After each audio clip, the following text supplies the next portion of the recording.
right? We've all made mistakes, broken trust, or maybe just failed to do what we knew was the right thing. Welcome to this explainer of Leviticus chapter 5, part of our 1189 Bible Wisdom adventure.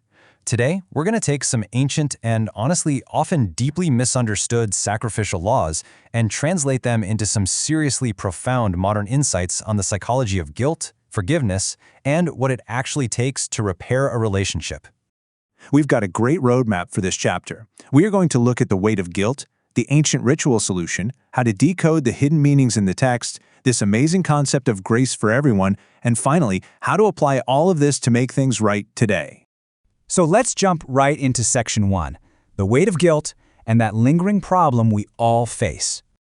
You know that heavy, sinking feeling when you realize you've messed up? It's a completely universal human experience.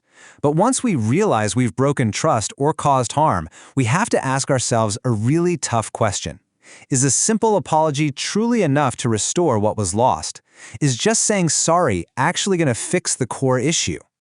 Before we dive into the ancient world, think about the stakes in your own life right now. These are the modern burdens of guilt we carry around every single day. Things like failing to speak up when we absolutely know we should, letting ourselves get tainted by toxic environments at work or in our social circles, making careless promises we don't keep, or just neglecting the things we hold sacred. That brings us to section 2, the ancient ritual solution and the offerings of restoration. Leviticus 5 is definitely not just some dusty historical record. It's actually a brilliant ancient blueprint designed specifically to solve this exact problem of guilt. In ancient Israel, God gave very specific instructions for sin and guilt offerings, and what this proves is that mistakes required an active, physical response at the tabernacle. You couldn't just sweep it under the rug or quietly deny it, you had to step into the light and do something about it. If we look at the literal layer of the text, it outlines a very human, very practical roadmap out of guilt. Step 1, you have to actually recognize your error. Step 2, you must openly confess it. Only then, at step 3, do you bring a physical offering, all leading to step 4, seeking true restoration. It is a completely active process. Now for the really fun part, section 3, decoding the hidden meanings using our 5-layer lens. To really demystify these seemingly archaic texts, we apply our 1189 Bible Wisdom methodology. We decode this single chapter through multiple lenses to reveal its hidden depths. It's kind of like panning for the gold, hidden just beneath the surface of the text. Watch how these 5 layers completely transform a text about ancient animal sacrifices into a profound map for human flourishing. Literally, yes, it's about physical offerings, but allegorically, it's really about healing broken relationships and trust. Morally, it challenges us to take responsibility for our actions and our inaction. Anagogically, it speaks to that deep universal human craving for forgiveness. And the ultimate wisdom layer, it teaches us that making things right actually costs something.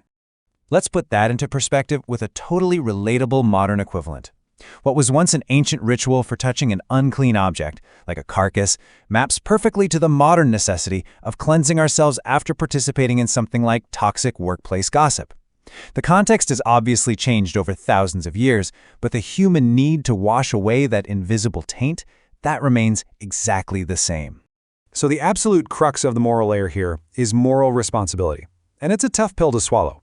Silence and neglect can hurt just as much as our intentional actions. Wisdom demands we take accountability for both. It's not just about what you deliberately broke, it's also about what you let break by simply standing by and doing nothing. Which leads us perfectly into section 4. Grace for absolutely everyone, and the sliding scale. This is one of the most incredible progressive concepts in the ancient world. Leviticus 5 establishes a sliding scale for the sin offering. If a person couldn't afford a lamb or a goat, no problem, they could bring birds. And if birds were too expensive, God literally accepted just a handful of fine flour. The message here is so beautiful. It ensures that the grace of forgiveness was accessible to absolutely everyone, completely regardless of their socioeconomic status. No one was too poor to make things right. True restoration is never, ever out of reach. Let's bring this all the way home with section 5, making things right today by choosing action over regret. How do we actually apply this ancient wisdom to our lives right now? Well, it all comes down to the massive contrast between passive regret and active repentance. Passive regret is just sitting on your couch, feeling bad, and privately wishing a mistake hadn't happened. But active repentance? That demands humility, an honest apology, repayment, and changed behavior. It means rolling up your sleeves and stepping up to fix what you broke. Consider this wild detail from the text. Ancient law required a person to make full restitution for what they damaged, and then add a fifth to it, an extra 20%. That is a powerful, tangible reminder that real repentance isn't just a quick, mumbled apology. It requires a physical investment. It actually costs something to repair the breach. When we distill all of this down, we are left with some incredible wisdom treasures. Small mistakes can have huge consequences. Silence can cause real harm. Confession is the absolute beginning of healing. Humility opens the door to personal growth, and ultimately making things right is always worth the effort. And that leads us directly to our core wisdom statement for Leviticus 5. Healing begins when we honestly acknowledge our failures and take practical steps to restore what has been broken. It's never just about removing your own personal guilt. It's about doing the hard work to restore wholeness.